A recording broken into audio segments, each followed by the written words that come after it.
Hi, I am Ranjan Saw and today in this lecture I am going to start a new topic and new chapter human health and disease.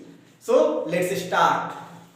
सबसे पहले हम लोग health के बारे में समझते हैं। अकॉर्डिंग टू WHO के अनुसार अगर हम लोग माने तो health is a state of complete physical, mental and social wellbeing and not mainly an absence of disease. तो क्या बोल रहा है WHO कि हेल्थ किसे बोलेंगे? Health is a state of complete physical, यानी कि फिजिकली हम लोग फिट रहे, उसके साथ ही हमारा मेंटल पीस भी जरूरी है और हम लोग सोसाइटी में हम किस प्रकार से बिहेव कर रहे हैं, ये सारे चीजों के साथ ही जब हमें किसी प्रकार का रोग नहीं होगा, अंदरूनी रोग नहीं रहेगा, तो इस स्टेट को हम लोग क्या कहेंगे? हेल्थ। तो डिजीज किसको बोलेंगे? अब डिजीज को समझते हैं। Disease any change from normal state of the body which causes discomfort or disability in the body is called disease। क्या होगा? जब भी हमारे बॉडी के भीतर कोई भी चेंजेस आएगा, any changes from normal state, हमारे नॉर्मल स्टेट यानी कि हम जब पूरी हमारा फिट है और हमारा हेल्थ ठीक है, उस टाइम क्या होगा? जब हमारे भीतर किसी प्रकार की एबनॉर्मल एक्टिविटीज होगी और हमें क्या फील होगा? डिस्कम्फर्ट। तो इस स्टेट को हम लोग क्या कहेंगे? डिजीज। अब डिजीज कई प्रकार की होती है, तो उसी डिजीज को हम लोग चलिए कैटेगराइज करते हैं। डिजीज को कुछ टू टाइप्स में कैटेगराइज किया गया है। पहला है कॉन्जेनिटल डिजीज और सेकेंड है एक्वायर्ड डिजीज। अब कॉन्जेनिटल डिजीज क्या है? कॉन्जेनिटल डिजीज वो डिजीज होती है जो हमें अपने पेरेंट्स के थ्रू मिलती है, जैसे हेमोफीलिया, यानी कि इसको हम लोग क्या बोल सकते हैं? एक और नाम बोल सकते हैं, जेनेटिक डिजीज भी बोल सकते हैं, जो हमें अपने पेरेंट्स के थ्रू हमारे बॉडी में आती है। और एक क्या है? Acquired disease. एक्वायर्ड डिजीज वो डिजीज होती है जब हम किसी भी एनवायरमेंटल कांटेक्ट में आते हैं और किसी पैथोजेन के थ्रू हम लोग इन्फेक्टेड हो जाते हैं, तो इस स्टेट को, इस तरह के डिजीज को हम लोग एक्वायर्ड डिजीज बोलते हैं। एक्वायर्ड डिजीज को भी दो टाइप में, टू कैटेगरीज में बांटा गया है। पहला है कम्युनिकेबल और दूसरा है नॉन कम्युनिकेबल डिजीज।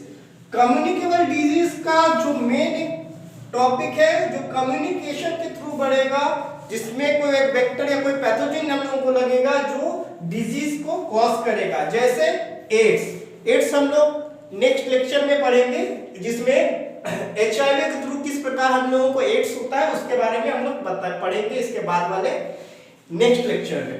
तो चलिए आप समझते हैं कम्युनिकेबल डिजीज क्या है। कम्युनिकेबल डिजीज में क्या होता है कि कुछ पैथोजेंस होती है, जैसे बैक्टीरिया, वायरस, कुछ निमाटोड्स वगैरह भी होती है, जो क्या करती है? हमारे भीतर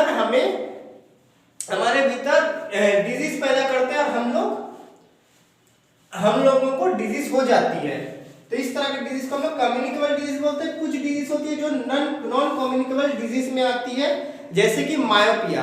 आप लोगों को दिख रहा होगा कि मैं एक चश्मा लगाया हुआ हूं, क्योंकि मुझे जो डिजीज है वो मायोपिया डिजीज है, जो एनवायरमेंटल कारण नहीं हुआ है, मेरे बॉडी के ग्रोथ के साथ साथ मुझे ये डिजीज मिला है, मुझ में ये डिजीज उत्पन्न हुआ है। ये किसी बैक्टीरिया, वायरस के कारण मुझ में ये डिजीज नहीं बना है। तो इस तरह के डिजीज को हम लोग बोलते हैं नॉन कम्युनिकेबल डिजीज, जिसका एक बहुत ही अच्छा एग्जांपल है जिसको हम लोग बोलते हैं मायोपिया डिजीज। अब हम लोग समझते हैं कम्युनिकेबल डिजीज। कम्युनिकेबल डिजीज को टू टाइप्स में बांटा गया है। पहला है कॉन्टेजियस डिजीज और दूसरा है non contagious disease. Contagious disease वो डिजीज होती है जिसको हम लोग डायरेक्ट कांटेक्ट के थ्रू किसी भी पर्सन के अगर हम लोग कांटेक्ट में आएंगे तो वो भी हमें वो डिजीज हो जाएगी, जैसे कि फ्लू। और एक होता है नॉन कॉन्टेजियस डिजीज, जो कि इनडायरेक्ट किसी भी एनवायरनमेंट के इनडायरेक्ट कांटेक्ट में आने पर हम लोगों को वो डिजीज हो सकती है। बस तो इतना सा ही था इस लेक्चर में। इसमें हम लोगों ने क्या पढ़ा बच्चों? हम लोगों ने पढ़ा हेल्थ की डेफिनेशन जानी। उसके बाद हम लोगों ने क्या पढ़ा? डिजीज पढ़ा, टाइप्स ऑफ डिजीज का टाइप कितना था? टू टाइप्स था। एक था कॉन्जेनिटल डिजीज, दूसरा था एक्वायर्ड डिजीज। कॉन्जेनिटल डिजीज क्या था? जो हमें हम हमारे बॉर्न होने के साथ साथ हमें वो डिजीज मिल रही थी। और एक्वायर्ड डिजीज क्या था, हमें हमारे बॉर्न आफ्टर, हमारे जन्म लेने के बाद, इस पूरे इन्वायरमेंट में आने के बाद, उसके बाद हमें कोई एक डिजीज हो रही थी, तो उसको हम लोग बोल रहे थे एक्वायर्ड डिजीज। एक्वायर्ड डिजीज का कितना टाइप था, 2 टाइप था। एक था कम्युनिकेबल डिजीज, एक था non communicable disease. Communicable disease क्या था, कम्युनिकेबल डिजीज वो डिजीज थी जो किसी पैथोजन के कारण हमें हो रही थी। और एक क्या था, नॉन कम्युनिकेबल डिजीज, जो जिसमें कोई भी पैथोजन नहीं लग रहा था। इसके साथ ही क्या था, कम्युनिकेबल डिजीज। कम्युनिकेबल डिजीज का 2 टाइप्स था, उसको भी 2 कैटेगरी में डिवाइड किया गया है। पहला है कॉन्टेजियस डिजीज और नॉन कॉन्टेजियस डिजीज था, जिसमें एक डायरेक्ट कांटेक्ट के थ्रू हमें डिजीज हो रही थी और एक इनडायरेक्ट कांटेक्ट के थ्रू हमें डिजीज हो रही थी। आई होप आपको ये वीडियो लेक्चर समझ में आया होगा और आपको ये एक छोटा सा शॉर्ट टॉपिक अच्छा लगा होगा। अच्छा लगा तो इस चैनल को सब्सक्राइब कीजिए और अपने दोस्तों के साथ शेयर कीजिए। Thank you.